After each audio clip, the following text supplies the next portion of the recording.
आज जो वचन आप सुनने जा रहे हैं ये आपकी लाइफ को पूरी तरह से बदल के रख देगा। बाइबल कहती है प्रकाशित वाक्य 1 उसकी 1, 2 और 3 आयत को हम पढ़ेंगे।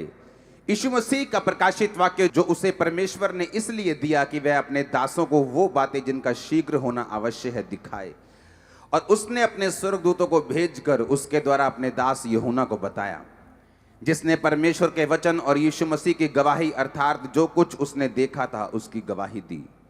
धन्य है वो जो इस भविष्यवाणी के वचन को पढ़ता है और जो सुनता है और जो इसमें लिखी हुई बातों को मानता है, क्योंकि समय निकट है। प्रकाशित वाक्य एक ऐसी पुस्तक है बाइबल की।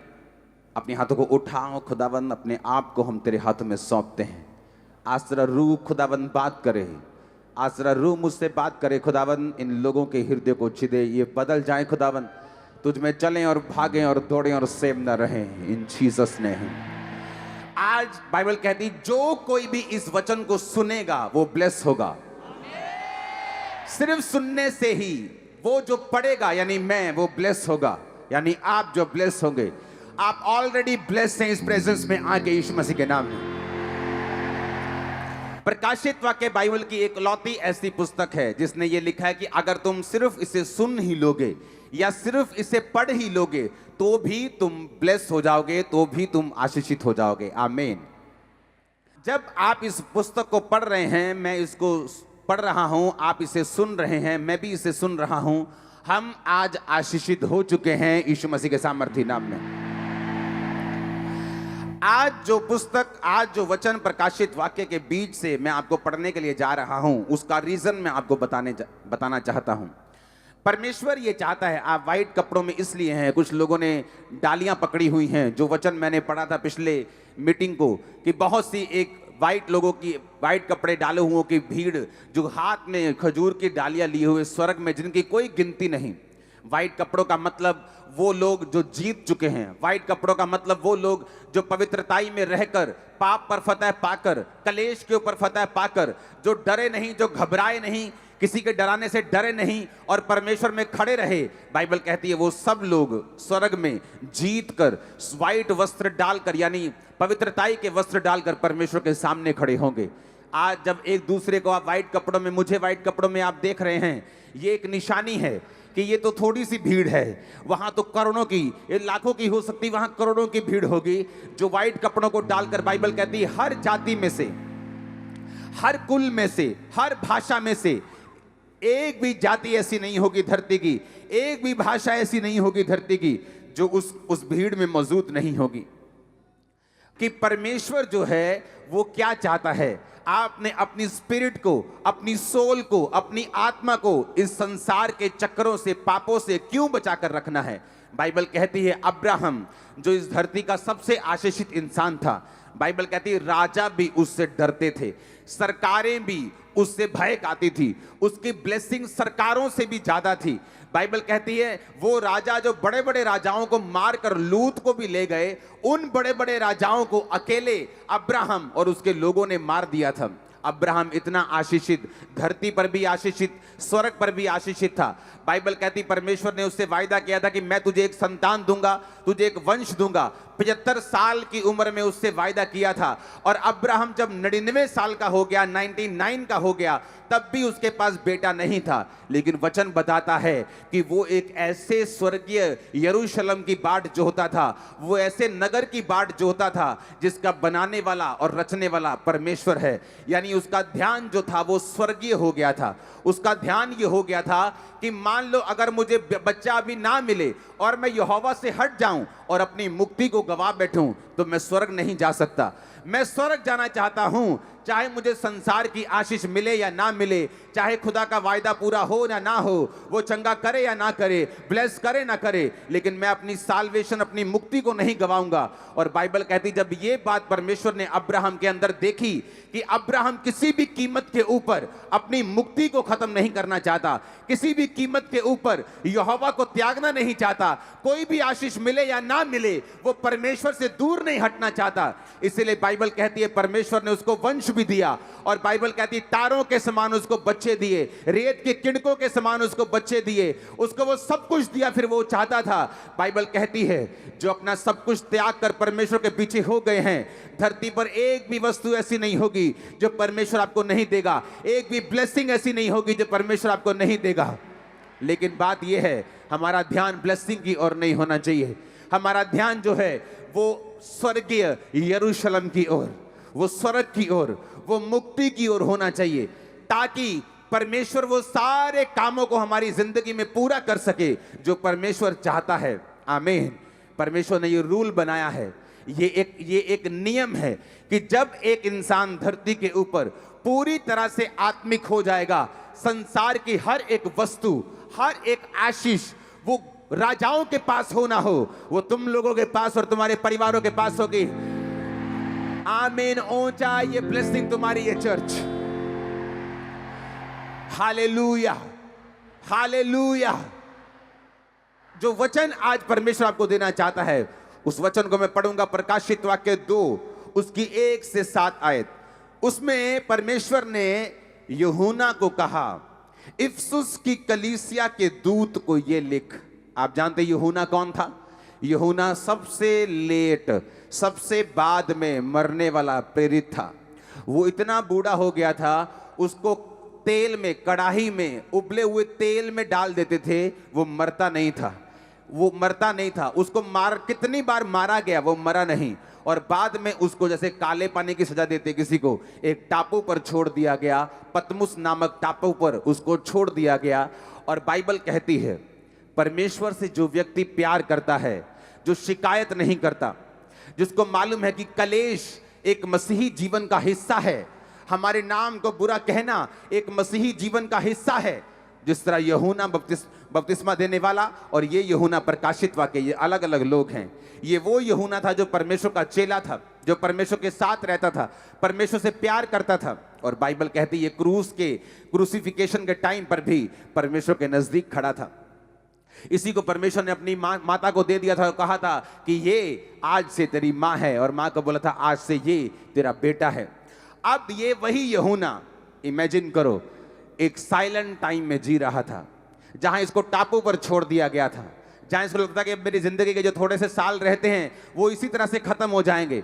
लेकिन बाइबल कहती है जब आप परमेश्वर के साथ वफादार रहते हैं, वो एक ऐसा झटका मारता है, वो एक ऐसा ब्रेक थ्रू देता है, वो एक ऐसी ब्लेसिंग देता है जो युगानुयुग छाई रहती है आप पर, आपके परिवार और वंशों के ऊपर। अब यहां पर क्या हुआ? यहां पर बाइबल कहती है यूहन्ना के ऊपर क्या हुआ? यूहन्ना को परमेश्वर ने एक दर्शन दिया, उसे अपना आप दिखाया, उसे प्रकाशित वाक्य दिया, और उसी यूहन्ना को कहा इफसुस की कलीसिया के दूत को ये लिख, जो 7 तारे अपने दाहिने हाथ में लिए हुए है और सोने की 7 दीवटों के बीच में फिरता है।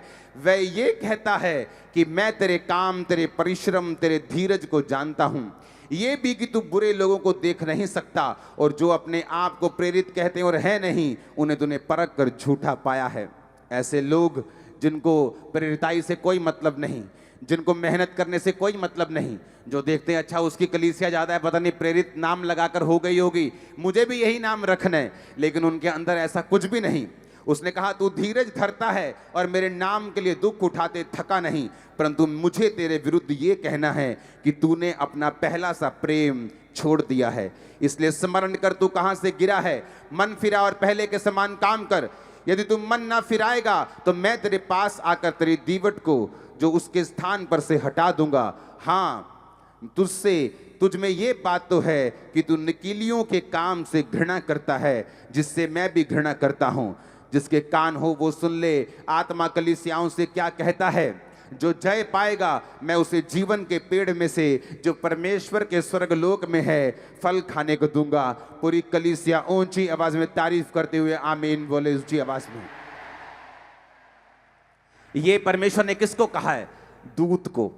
अगर आप दूत को यूनानी भाषा में पढ़े तो दूत का मतलब है एग्लोस, यानी एक मैसेंजर, एक पास्टर को भी एक दूत कहा गया है कलीसिया में। ये पत्री पास्टर्स के लिए है, ये पत्री उन लोगों के लिए है जो सेवा में हैं, ये पत्री उन लोगों के लिए है जो परमेश्वर के नाम के लिए खड़े हैं या खड़े होना चाहते हैं। अब आपने ध्यान से इसको सुनना है। उसने क्या कहा, मैं तेरे काम को, परिश्रम को जानता हूं, परंतु मुझे तेरे विरुद्ध अब यह कहना है कि तूने अपना पहला सा प्रेम छोड़ दिया है। पहला प्रेम। जब तुम परमेश्वर में आए थे, तुम्हारी प्रार्थना 7 घंटे की थी। जब तुम परमेश्वर में आए थे, तुम्हारी प्रार्थना 5 घंटे की थी। तुम रोजे रखते थे, तुम चर्च मिस नहीं करते थे, तुम बड़े एक्साइटेड थे, तुम अपने रिश्तेदारों को जवाब देते थे, थकते नहीं थे। कोई भी विरोधी कुछ बोले तुम उसे नम्रता से जवाब देते थे। तुम बताते थे कि यीशु मसीह ही परमेश्वर है, यीशु ही प्रभु है। तुम अपनी गवाहियों को देते थे, तुम डरते नहीं थे, तुम घबराते नहीं थे। लेकिन परमेश्वर ने तुम्हें एक ताना मारा। उसने कहा, मैं तुम्हारे काम को जानता हूं, मैं तुम्हारे परिश्रम को जानता हूं, मैं तुम्हारे धीरज को भी जानता हूं, मैं ये भी जानता हूं कि तू बुरे लोगों को देख नहीं सकता, मैं ये भी जानता हूं कि तुम्हारी तरह ही बहुत से लोग नकली भी उठने की कोशिश कर रहे हैं। मैं ये भी जानता हूं कि तू मेरे नाम के कारण दुख भी उठाता है, पर मुझे तेरे विरुद्ध ये कहना है कि तूने अपना पहला प्रेम, जो पहला सा प्यार था मेरे विरुद्ध, वो तूने छोड़ दिया है। उसने कहा, तूने मुझसे पहला प्यार छोड़ दिया है। पहला प्यार याद करो। जब तुम परमेश्वर में आए थे, तुम चर्च मिस नहीं करते थे। जब तुम परमेश्वर में आए थे, तुम मीटिंग्स मिस नहीं करते थे। जब तुम परमेश्वर में आए थे, तुम्हारी प्रार्थना कितने घंटों की थी। जब तुम परमेश्वर में आए थे, किस लेवल की पवित्रताई में तुम जीते थे। जब तुम परमेश्वर में आए थे, किस तरह से तुम प्रार्थना करते थे, किस तरह से तुम वर्शिप करते थे, किस तरह से तुम रोजे रखते थे। अब परमेश्वर तुम्हारे खिलाफ ये कहता है कि स्मरण कर तुम कहां से गिरे हो। कहता है, याद कर तुम कहां से गिरना शुरू हुए। स्मरण कर तुम टीवी नहीं देखते थे, स्मरण करो तुम फोन पर नहीं थे, स्मरण करो तुम कहां से गिरे हो, स्मरण करो, याद करो तुम्हारी जिंदगी आत्मिक जो पहले साल मसीह में थी, जो दूसरे साल थी, या जब तुमने असल में तौबा की, जब तुम्हारी जिंदगी वैसी थी तब कैसी थी। परमेश्वर ने कहा, याद करो तुम कहां से गिरे हो। शैतान ये चाहता है अंत के दिनों में कि तुम्हारी दीवट, यानी तुम्हें दी हुई रोशनी, तुम्हें दी हुई ब्लेसिंग, तुम्हें दिया हुआ रुतबा, तुम्हें दी हुई कुर्सी, तुम्हारी दी हुई ब्लेसिंग, परमेश्वर की दी हुई ग्रेस, परमेश्वर की दी हुई ताकत, उसका दिया हुआ अनुग्रह जो तुम्हारे सिर के ऊपर है, परमेश्वर कहता है, शैतान चाहता है कि ये हट जाए। इसलिए वो चाहता है कि तुम पाप करो, इसलिए वो चाहता है तुम पहला सा प्रेम छोड़ दो। परमेश्वर ने कहा, ध्यान करो, मन फिराओ, देखो तुम कहां से गिरे हो, कहीं ऐसा ना हो मैं तुम्हारी दीवट को उस स्थान से हटा दूं। परमेश्वर ने कहा, जो जय पाएगा मैं उसे स्वर्ग में उस जीवन के वृक्ष में से फल खाने को दूंगा जो स्वर्ग लोक में है। जो जय पाएगा मैं उसे श्वेत पत्थर दूंगा। जो जय पाएगा मैं उसे खंबा बनाऊंगा परमेश्वर के भवन का। जो जय पाएगा मैं उसे व्हाइट वस्त्र पहनाऊंगा। जो जय पाएगा वो स्वर्ग में रहेगा। जो जय पाएगा, परमेश्वर ने कहा, आप लोग आज से जय पाने वाले हैं। और मुझे आमीन ऊंचे वाला चाहिए चर्च। मैंने कहा, मुझे आमीन ऊंचे वाला चाहिए। अब आप कहेंगे कि मैं क्या करूं, इसलिए मैंने आपको प्रभु भोज अभी नहीं दिया। आप प्रभु भोज को बाइबल में समेट के बैठे हैं, ओके, हम लेंगे उसे, लेकिन आज समझ के उसे लेंगे। आज हम पहला प्यार परमेश्वर के साथ स्थापित करके उसे लेंगे। जो पहला प्यार खुदावंद के साथ हमने किया था, आज सब लोग तौबा करके उस पहले प्यार में जाकर लेंगे यीशु मसीह के सामर्थी नाम। आमीन। मेरे को आज एक्स्ट्रा ऑर्डिनरी वाला चाहिए। हालेलुया। आप कहेंगे, मुझे वो प्रेम पहले जैसा कैसे मैं करूं, मुझे वो प्रेजेंस फील नहीं होती पहले वाली। हाँ, आपका ये सवाल होगा, मुझे वो पहले वाला विश्वास कभी कभी फील नहीं होता जो मुझे पहले था, फिर मैं ये पहला प्रेम कैसे कर सकता हूं। मुझे वो पहले वाले चमत्कार फील नहीं हो रहे अपनी लाइफ में जो खुदा ने पहले साल मेरी जिंदगी में किए थे, फिर मैं उस पहले प्रेम को कैसे दोबारा लेके आ सकता हूं।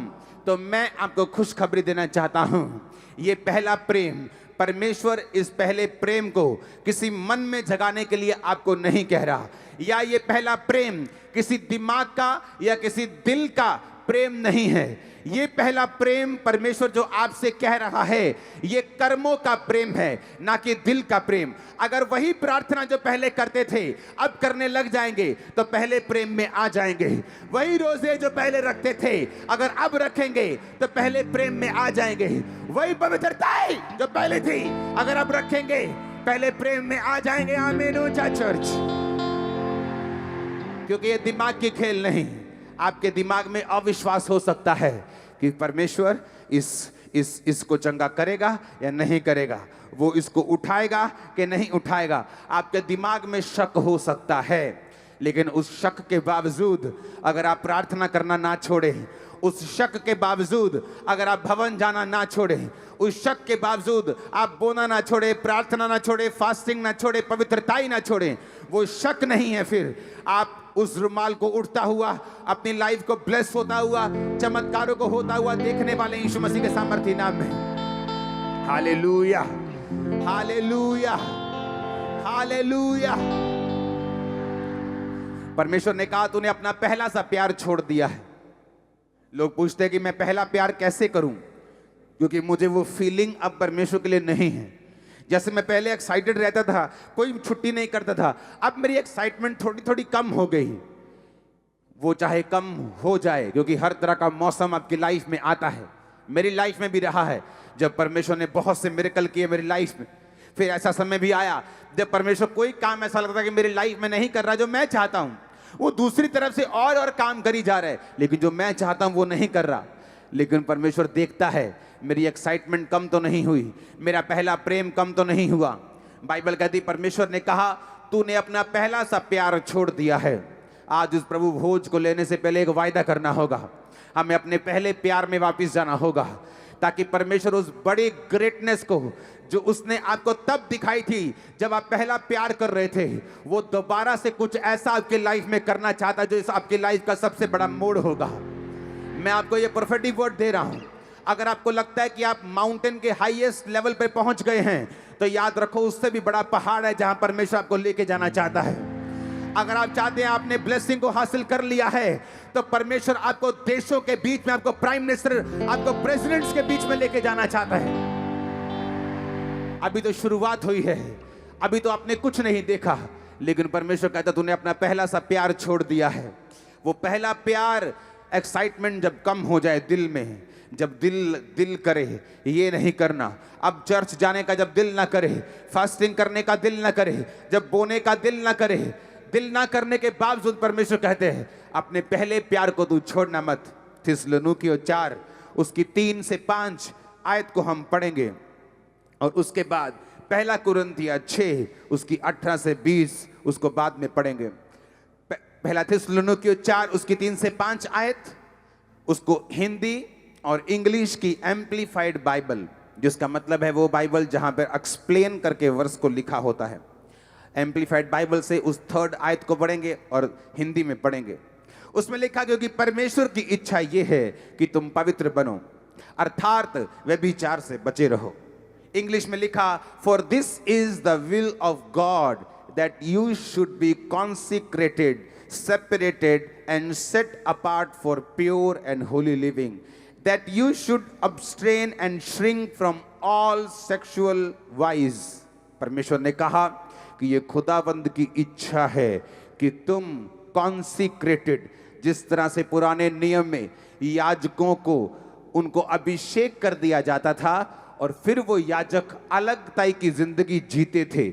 महायाजकों को जब अभिषेक किया जाता था तो उनको ये अधिकार नहीं था कि वो चाहे उनका कितना भी करीबी मर जाए उसकी लोथ को छुएं, या वहां पर अपने कपड़ों को उखाड़ें या फाड़ें या अपने बालों को बिखार कर रोएं। जो याजकों का जब अभिषेक होता था तो उनको ये इंस्ट्रक्शन थी कि तुम अपने माता पिता बहन भाई के मरने पर तो जा सकते हो, लेकिन अपने निकट रिश्तेदारों के मरने पर भी तुम नहीं जा सकते, क्योंकि तुमको अलग ताई की जिंदगी जीनी है, तुमको पवित्रताई की जिंदगी जीनी है। You should be consecrated, separated and set apart for pure and Holi living, कि तुम होली लिविंग के लिए, पवित्रताई की जिंदगी और प्योरिटी की जिंदगी के लिए, शुद्धता की जिंदगी के लिए अपने आप को अलगताई में रखोगे, अपने आप को सेपरेट रखोगे, तुम अपने आप को कॉन्सिक्रेटेड रखोगे, क्योंकि ये परमेश्वर की विल है, ये परमेश्वर की इच्छा है। जिस तरह से एक संसारिक बाप जब मरने वाला होता है तो विल लिख कर जाता है कि मेरी कितनी प्रॉपर्टी मेरे किस बच्चे को मिलेगी, उसी तरह परमेश्वर की विल है, लेकिन परमेश्वर जीवित है, हमारे बीच में है, लेकिन उसकी विल है, उसकी इच्छा है, उसकी आपके लिए मंशा ये है कि आप लोग पवित्र बने, आप लोग सेट अपार्ट करें, सेपरेटेड करें, कॉन्सिक्रेटेड करें, एक पवित्रताई की और एक प्योरिटी की जिंदगी के लिए। और व्यभिचार से, हर तरह के सेक्सुअल पाप से आप बचे रहें। तुम में से हर एक पवित्रता और आदर के साथ अपनी पत्नी को प्राप्त करना जाने। उसमें लिखा, जब हम 5 आयत को पढ़ते हैं, और ये काम अभिलाषा से नहीं, ना उन जातियों के समान जो परमेश्वर को नहीं जानती। पहला कुरिन्थियों 6 उसकी 18 से 20 आयत में लिखा, व्यभिचार से बचे रहो। जितने अन्य पाप मनुष्य करता है वह देह के बाहर हैं, परंतु व्यभिचार करने वाला अपनी ही देह के विरुद्ध पाप करता है। क्या तुम नहीं जानते तुम्हारी देह पवित्र आत्मा का घर है जो तुम में बसा हुआ है? बाइबल कहती है जब तुम वेश्या के साथ एक तन होते हो, जब तुम उसके साथ सोते हो, तुम एक हो जाते हो। बाइबल कहती हर तरह का पाप तुम्हारी देह से बाहर है, लेकिन व्यभिचार करने वाला अपने शरीर के विरुद्ध, अपनी बॉडी के विरुद्ध, अपने अंगों के विरुद्ध पाप करता है, क्योंकि तुम्हारा शरीर पवित्र आत्मा के रहने का स्थान है। तुम्हारा शरीर पवित्र आत्मा का घर है, क्योंकि वो तुम में बसा हुआ है। बाइबल कहती है कि अपनी पत्नी के अलावा अगर तुम शादीशुदा हो, तुम किसी के साथ भी, चाहे वो तुम्हारी एंगेजमेंट हुई हो, चाहे वो तुम्हारी कोई भी हो, तुम सेक्सुअल रिलेशनशिप नहीं रख सकते। तुम्हें पवित्रताई में ही रहना होगा, क्योंकि ये परमेश्वर की इच्छा है कि तुम अलगताई में, सेपरेटेड, सेट अपार्ट, प्योर, शुद्धता और होली लिविंग के लिए, पवित्रताई की जिंदगी के लिए तुम रह सको। बाइबल कहती है व्यभिचार करने वाला व्यक्ति ये ऐसा पाप है जो अपने ही शरीर के विरुद्ध किया जाता है। ये एक ऐसा गुनाह है जो गुनाह एक व्यक्ति को गंभीर रूप से बीमार कर सकता है। हर एक बीमार व्यक्ति जरूरी नहीं है कि व्यभिचार की वजह से ही बीमार हो। वो परीक्षा की वजह से हो सकता है, संसारिक कारणों की वजह से हो सकता है, गलत डाइट की वजह से हो सकता है, पाप की वजह से हो सकता है, शैतानी अटैक की वजह से हो सकता है, परीक्षा की वजह से हो सकता है, पाप की वजह से भी हो सकता है। बाइबल कहती है जो ये पाप करते हैं व्यभिचार, वो अपने ही शरीर के विरुद्ध, अपनी ही बॉडी के विरुद्ध पाप करते हैं। हालेलुया। व्यभिचार से बचे रहो। पहला कुरिन्थियों 6 उसकी 18, क्योंकि जितने मनुष्य पाप करता है, अन्य पाप, वो देह से बाहर हैं, वो शरीर से बाहर हैं, परंतु व्यभिचार करने वाला अपने ही शरीर के विरुद्ध पाप करता है। बाइबल कहती है पहला थिस्सलुनीकियों 4 उसकी 4 आयत, तुम में से हर एक पवित्रता और आदर के साथ अपनी पत्नी को प्राप्त करना जाने। परमेश्वर ने आपको ये बोला है, अपनी पत्नी, अपने पति के अलावा अगर तुम्हारा संबंध किसी भी औरत के साथ है तो बाइबल कहती है तुम अपने शरीर के विरुद्ध पाप कर रहे हो। बाइबल कहती है ये पाप तुम्हारा आत्मिक भी है जो तुम्हें नरक में लेके जा सकता है, और ये ऐसा पाप है जिससे तुम शारीरिक रूप से भी एक बड़ी दुर्घटना को इकट्ठा कर रहे हो जो कभी भी तुम्हारी जिंदगी के ऊपर आ सकती है। बाइबल कहती है जो वेश्या के साथ एक तन होता है वो उसके साथ एक हो जाता है। जब भी आप किसी के साथ गलत संबंध बनाते हैं, आप सिर्फ शारीरिक रूप से गलत संबंध नहीं बना रहे, आप आत्मिक रूप से भी उसके साथ एक हो रहे हैं। आप उसके श्रापों को भी ले रहे हैं, आप उसकी दुष्ट आत्माओं को भी ले रहे हैं, आप उसके सारी गंदगी को भी ले रहे हैं। वो सारे आत्मिक श्राप, वो सारी गंदगी जो आत्मिक उसकी जिंदगी पे है, आप वो भी अपने ऊपर, वो सारा बैड लक भी अपने ऊपर और अपने शरीर के ऊपर बीमारियों को भी ले रहे हैं। बाइबल कहती है, परमेश्वर ने कहा जितने मनुष्य अन्य पाप करता है वो शरीर से बाहर हैं। आप जानते हैं पाप कई प्रकार के हैं। ऐसे बहुत से पाप हैं जो आपको नरक में नहीं लेके जाते। बाइबल कहती है बहुत से ऐसे पाप हैं जिनका फल मृत्यु नहीं। कुछ पाप ऐसे हैं जो आपको नरक तो नहीं लेके जाते, लेकिन उनका असर आपकी जिंदगी पे रहता है। पर कुछ पाप ऐसे हैं जो आपको मौत की ओर लेके जाते हैं, जो आपको आत्मिक मृत्यु की ओर लेके जाते हैं। जब एक व्यक्ति आत्मिक रूप से मर जाता है, वो शारीरिक रूप में कभी भी शैतान के बड़े अटैक को कभी भी अपनी जिंदगी पे देख सकता है।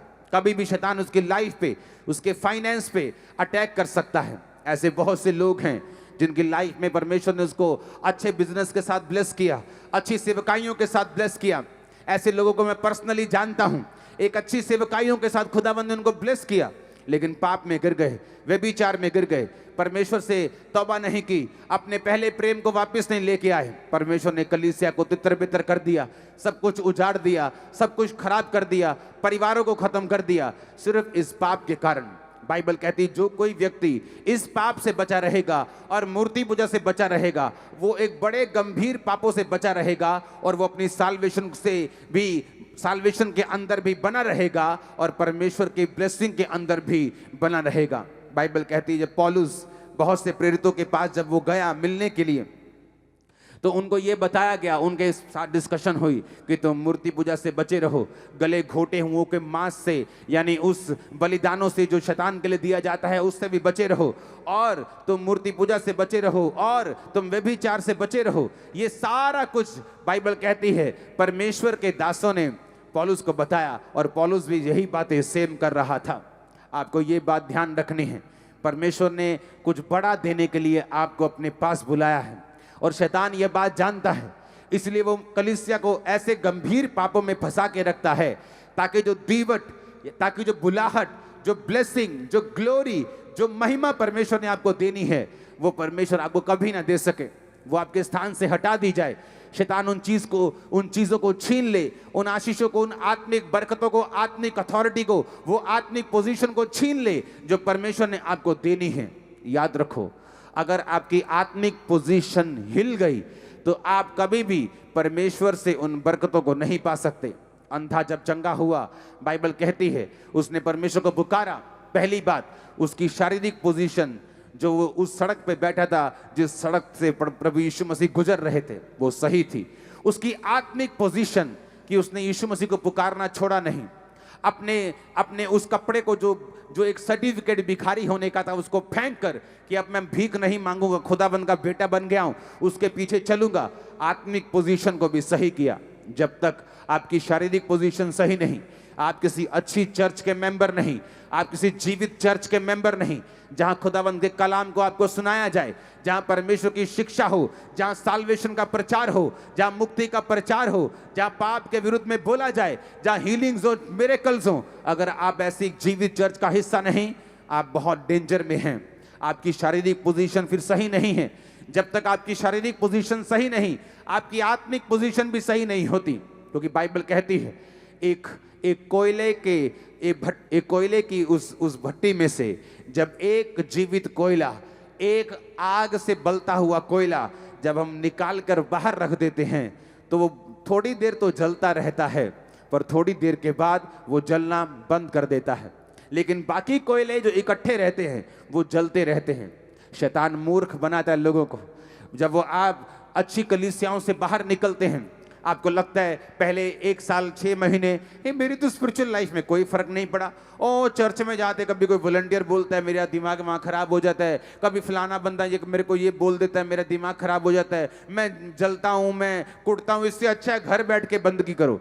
ये शैतान का सबसे बड़ा हथियार है, क्योंकि जो उसने कोयला भट्टी में से बाहर निकाला है वो एकदम से कभी भी ठंडा नहीं होता, उसको टाइम लगता है ठंडे होने के लिए।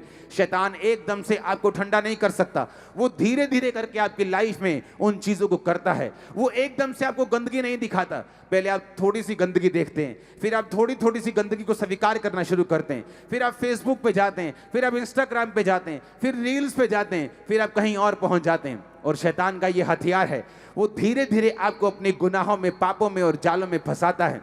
आपको ऐसा नहीं करना। आपको पहले कदम के ऊपर आज शैतान को नाश करना है। वो शैतान जो आपकी लाइफ में काम कर रहा है, आज खुदावंद की फायर उस पे उतरे और उसके सारे काम चल के नाश हो जाए। आमीन हो चाहिए बरकत आपकी। Hallelujah, hallelujah. और इसी तरह से शैतान चाहता है कि लोग संगतियों में ना रहें, वो चर्चिस में ना रहें, वो अच्छी संगतियों के भागी ना हों, क्योंकि परमेश्वर का एक प्लान है। वो चर्च में जब आप जाते हैं, वो आपको विजन के नीचे रखता है। वो विजन क्या है? आप सिर्फ सेव होने के लिए नहीं बुलाए गए, मेरी बात को ध्यान से सुनना। आप सिर्फ मुक्ति पाने के लिए नहीं बुलाए गए हैं, आप दूसरों की मुक्ति का कारण बने, आप इसलिए बुलाए गए हैं। वो कैसे बन सकते हैं? घर बैठकर आप दूसरों की मुक्ति का कारण नहीं बन सकते। आप जब चर्च में आते हैं, आप प्रार्थना करते हैं। आप जब चर्च में आते हैं, आप बोते हैं, आपका बोने से रूहें बचती हैं। आप जब चर्च में आते हैं, आप प्रार्थना करते हैं। आप जब चर्च में आते हैं, आप अपने अगुए के लिए प्रार्थना करते हैं। आप विजन को लेते हैं, आपको बुक्स मिलती हैं, आपको पम्फलेट्स मिलते हैं, आप लोगों को बताते हैं, आप वचन से जुड़े रहते हैं, भवन से जुड़े रहते हैं। ये सब चीजें परमेश्वर यूज करता है आपको ब्लेस करने के लिए। बाइबल कहती है, पौलुस कहता है कलीसिया को, तुम्हारी हर घटी को महिमा सहित परमेश्वर पूरी करेगा। हर घटी को पूरा करेगा वो महिमा सहित मसीह यीशु में। वो कलीसिया थी जिसने पौलुस का प्रचार करने में साथ दिया था। ऐसा नहीं कि पौलुस को किसी चीज की कमी थी। पौलुस का अपना बिजनेस था, मेरा अपना एक बिजनेस है। मैं अपने बिजनेस से अपने पैसों को चलाकर, पैसों से लेकर अगर घूमने में जाता हूं तो मेरे पर्सनल पैसों के टिकटों से जाता हूं। मेरा एक काम है जो मैं करता हूं, चर्च के पैसों से मैं नहीं जाता हूं। मैं चर्च के पैसों में जाता हूं जब मुझे क्रूसेड करने के लिए जाना हो, लेकिन जब अपने काम के लिए जाता हूं, मैं अपने पैसों से जाता हूं। अगर मैं बाहर खाना खाता हूं तो अपने पैसों से खाता हूं, क्योंकि ताकि कलीसिया से मुझे मांगना ना पड़े, ताकि जब मैं कलीसिया को बोने के लिए बोलूं तो कलीसिया ये ना समझे कि पास्टर अपनी जरूरतों के लिए कह रहा है। मेरे पास इतना है, मैं ब्लेस हूं और मैं दूसरों को ब्लेस कर सकता हूं, इतना मेरे पास है। क्योंकि मुझे मालूम है कि जो कुछ मेरे पास है मुझे साल्वेशन के लिए इस्तेमाल करना है। जो कुछ मेरे पास है मुझे मुक्ति के लिए इस्तेमाल करना है। जब हम झुंड में रहते हैं, जब हम बंदगी में रहते हैं, जब हम भवन में रहते हैं, खुदावंद की ब्लेसिंग, उसकी कृपा हम पे बनी रहती है। जब हम विजन में लगे रहते हैं, विजन में जुड़े रहते हैं, वो लोग सेल्फिश हैं जो किसी जीवित चर्च का हिस्सा नहीं, जो ये कहते हैं हम घर बैठकर बाइबल स्टडी कर लेंगे, घर बैठकर बंदगी कर लेंगे। No no no no. अगर आप बंदगी करने के लिए नहीं बुलाए गए हैं और आप घर बैठे बंदगी कर रहे हैं, आपको मालूम है ये गलत है। हर बंदा पास्टर होने के लिए नहीं बुलाया गया, हर बंदा इवेंजलिस्ट होने के लिए नहीं बुलाया गया। हर एक बंदे का अलग अलग रोल है, हर बंदा अलग सेवकाई करने के लिए भी नहीं बुलाया गया। अगर हम अपने अपनी रोल को निभाएंगे, बाइबल कहती है जो काम, जो ब्लेसिंग परमेश्वर ने आपको देनी है, वो शैतान कभी भी आपसे छीन नहीं पाएगा। वो लोग जो आराम से मिनिस्ट्रीज में रह के ब्लेस होते हैं, उन्हीं ब्लेसिंग्स को लेने के लिए वो कितनी प्रार्थनाएं करते हैं जब अलग होते हैं, कितनी मेहनत करते हैं जब अलग होते हैं, और तब भी उस लेवल तक नहीं पहुंच पाते, कितने कितने साल। ये परमेश्वर की उनको निशानी होती कि तुम गलत जगह के ऊपर हो, तुम गलत रीति से मेहनत कर रहे हो। परमेश्वर ने कहा तूने अपना पहला सा प्रेम छोड़ दिया है। देख तू कहां से गिरा और मन फिरा, देख तू कहां से गिरा और मन फिरा, और पहले के समान कार्य कर। आपको पहले के समान कार्य करने होंगे। आमीन, आमीन। ऊंची आवाज में बोलो आमीन। मैं जानता हूं बहुत से लोगों के जो पारिवारिक रिश्ते हैं वो थोड़े सालों के बाद खराब हो जाते हैं। फिर हस्बैंड का मुंह इधर, वाइफ का मुंह इधर। एक वॉलंटियर मेरे पास आया, उसने कहा कि मेरा जो हस्बैंड है वो अभी भी ये चाहता है कि मैं उसके साथ बैठूं, टाइम स्पेंड करूं, लेकिन मुझे ये लगता है कि ये चीज़ आत्मिक नहीं है। मैंने कहा ये चीज़ आत्मिक है। अपने हस्बैंड के साथ, वाइफ के साथ समय व्यतीत करना ये आत्मिक है। अगर तुम ऐसा नहीं करोगी तो शैतान को तुम मौका दोगी। उसे लगा कि ये पास्टर इतना आत्मिक नहीं है, ये मुझे पवित्रताई से बाहर कर रहा है। थोड़े दिनों के बाद उसका हस्बैंड उसी की मोहल्ले की एक लड़की के साथ भाग गया। मैंने कहा अब बता क्या हुआ, तूने मेरी बात को नहीं सुना, जो बाइबल कहती उसे नहीं सुना। अब बता, शैतान ने तेरी लाइफ में काम किया।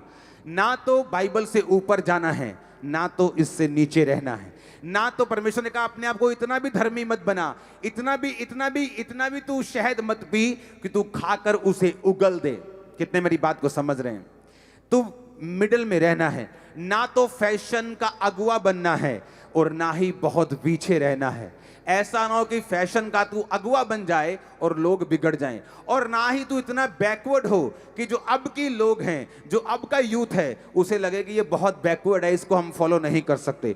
तूने बीच में रहना है। आमीन। जब आप वापिस जाएंगे, आज हर एक व्यक्ति को व्हाइट कपड़े पहने हुए जब आप देखेंगे, 99.99% व्यक्ति व्हाइट कपड़े डाल के आए, आप जब देखेंगे एक बड़ी भीड़ को, आपको ये दर्शन समझ आएगा कि वो स्वर्ग में जहां बड़ी भीड़ होगी, क्या मैं उस भीड़ में हूं या नहीं हूं? क्या वो व्यभिचार, क्या वो गलत काम, क्या वो मूर्तियों को पूजना, क्या वो ऐसा काम जो बाइबल के विरुद्ध में है, क्या वो मैं करके कहीं उस भीड़ का, जो बड़ी भीड़ बाइबल में लिखी है स्वर्ग में होगी, क्या मैं उसका हिस्सा हूं? क्या मैं परमेश्वर के भवन में होऊंगा? क्या मैंने मुक्ति प्राप्त कर ली है? ये आपको सोचने के ऊपर मजबूर करेगी। और मैं आपको फिर से बताता हूं, मैं आपको न्योता देता हूं, मैं आपको इनवाइट करता हूं परमेश्वर के साथ पहले प्यार को फिर से स्थापित करने के लिए अपनी जिंदगी में। हालेलुया। आपके परिवार में भी कई बार ऐसा ही होता है, आपके बच्चों के साथ, आपके वाइफ, आपके हस्बैंड के साथ, आपके माता पिता के साथ, कई बार आपका दिल नहीं करता, तो भी समय व्यतीत करिए, क्योंकि आप जब प्रैक्टिकली समय व्यतीत करेंगे अपने बच्चों से, आप जब प्रैक्टिकली, चाहे आपका दिल ना करे, आप उस समय को व्यतीत करते जाएंगे, आप देखेंगे वो प्यार कभी कम नहीं होगा आपके परिवार में एक दूसरे के साथ। क्योंकि आपकी निगाह में जो प्यार है वो एक फीलिंग है कि पहले साल फीलिंग बड़ी अच्छी थी, दूसरे साल कम हो गई, अब वाइफ उधर, बेटा उधर, बेटी उधर, वो उधर। ऐसा नहीं है, हम फीलिंग से चलने वाले लोग नहीं हैं। जब आप बैठे रहेंगे, समय को व्यतीत करते रहेंगे, वो सब कुछ वापस आ जाएगा जो पहले होता था। मैं आज आपके टूटे परिवारों को जुड़ता हुआ, टूटे परमेश्वर के साथ संबंधों को जुड़ता हुआ, आपके पहले प्यार को वापस आता हुआ देख रहा हूं। आमीन हो जा। हालेलुया। परमेश्वर आपको ऐसा कोई काम नहीं कहेंगे जो आपकी सोच से परे हो। आप अपनी फीलिंग पे काबू नहीं कर सकते। आपका दिमाग इधर जा सकता है, उधर जा सकता है, लेकिन आप अपने कर्मों के ऊपर काबू कर सकते हैं। आप अपनी फीलिंग को तो वैसा शायद ना कर सकते कि जो फील मुझे पहले साल परमेश्वर में होता था वो नहीं हो रहा, आप शायद ऐसा ना कर पाए। लेकिन पहले साल जो आप 6 घंटे प्रार्थना करते थे, पहले साल जिस तरह की पवित्रताई को आप फॉलो करते थे, पहले साल जब आप संडे चर्च मिस नहीं करते थे, थर्सडे मिस नहीं करते थे, पहले साल जब आप उतनी फास्टिंग करते थे, आप उस चीज को वापिस ले आओ। फीलिंग पहले से वापिस आ जाएगी यीशु मसीह के नाम में। आप उस चीज को वापिस, आप कर्मों को वापिस लेके आओ जो कर्म थे आपके। आमीन। परमेश्वर आपको एक भी काम ऐसा नहीं कहता जो आप ना कर सकें, जो आपकी पहुंच से बाहर हो, जो आपकी पहुंच से जो आप कर ही नहीं सकते। परमेश्वर आपको ऐसा एक भी नहीं काम कहता। अगर वो ये कहता है अपना पहला प्रेम वापिस लेके आ, अपना फर्स्ट लव वापिस लेके आ, पहले के समान कार्य कर। अगर परमेश्वर कहता है कि तू स्मरण कर कहां से गिरा था और मन फिरा और पहले के समान काम कर, उसने ये नहीं कहा फील कर, उसने कहा पहले के समान काम कर। कि तू चर्च में रहता था, तू दरियों को साफ करता था, तू जल्दी भागता नहीं था, तू सेवा में था, तू कैमरा टीम में था, तू इस टीम में था, तू वो काम करता था। परमेश्वर ने कहा तू प्रैक्टिकली वही काम करना शुरू कर। मैं तेरी लाइफ में फिर एक बड़ा काम करने जा रहा हूं। ये प्रोफेटिक वर्ड सुन लेना ध्यान से, अपने हाथों को उठा के, कि वो जो काम पहले साल आपकी लाइफ में प्रथम काम हुआ था जब आपने पहला प्यार किया था, वो कार्य एक बड़ा, एक ऐसे लेवल का, एक अलग आपकी लाइफ में होने जा रहा है आज रात के बाद। आमीन। ऊंचे वाला चाहिए, ऊंचे वाला, एक खतरनाक ऊंचे वाला आमीन चाहिए। आमीन, आमीन, आमीन। ये आज तक की सबसे बेस्ट व्हाइट कपड़ों वाली मीटिंग है। हाँ, सबसे बेस्ट। आमीन। आज ओवरफ्लो के बाद ओवरफ्लो के बाद ओवरफ्लो, बाहर टीम टेंट पे टेंट लगाती जा रही कि हो क्या रहा है। ये बड़ी भीड़, ये वही भीड़ है जो हम स्वर्ग में एक दूसरे को देखेंगे। हाँ, हमें मालूम होगा कि ये बंदा मेरी चर्च में आता था, ये बहन मेरी चर्च की वॉलंटियर थी। आपको मालूम होगा मैंने आपको प्रीच किया, सब मालूम होगा। ऊपर एक एक काम जो हमने किया, सब ऊपर याद रहने वाला एक एक काम। आमीन। तो हमें ऊपर शर्मिंदा नहीं होना है। और याद रखो, अगर आत्मिक जिंदगी संभाल के रखेंगे, खुदाबंद के साथ पहला प्यार करेंगे, तो उसने कहा अगर मैं तुझे अपना बेटा दे सकता हूं तो आशीषें क्यों नहीं दूंगा, वीजा क्यों नहीं दूंगा, बरकत क्यों नहीं दूंगा, क्यों नहीं बढ़ाऊंगा तुझे। कारण बता, मैं तुझे क्यों आशीषित नहीं करूंगा, क्यों बच्चे नहीं दूंगा, क्यों ब्लेस नहीं करूंगा। अगर तू मेरे एक लौते बेटे यीशु मसीह में विश्वास कर सकता है और उससे पहले जैसा प्यार कर सकता है, तो मैं भी तेरे जीवन को ब्लेस कर सकता हूं। और आमीन। ऊंचे वाला चाहिए चर्च। Hallelujah, hallelujah. अब अपने फर्स्ट लव को संभाल के रखेंगे। ये मीटिंग्स आपको परमेश्वर के साथ खड़ा कर देंगी, right standing with God, righteousness में कर देंगी। हालेलुया।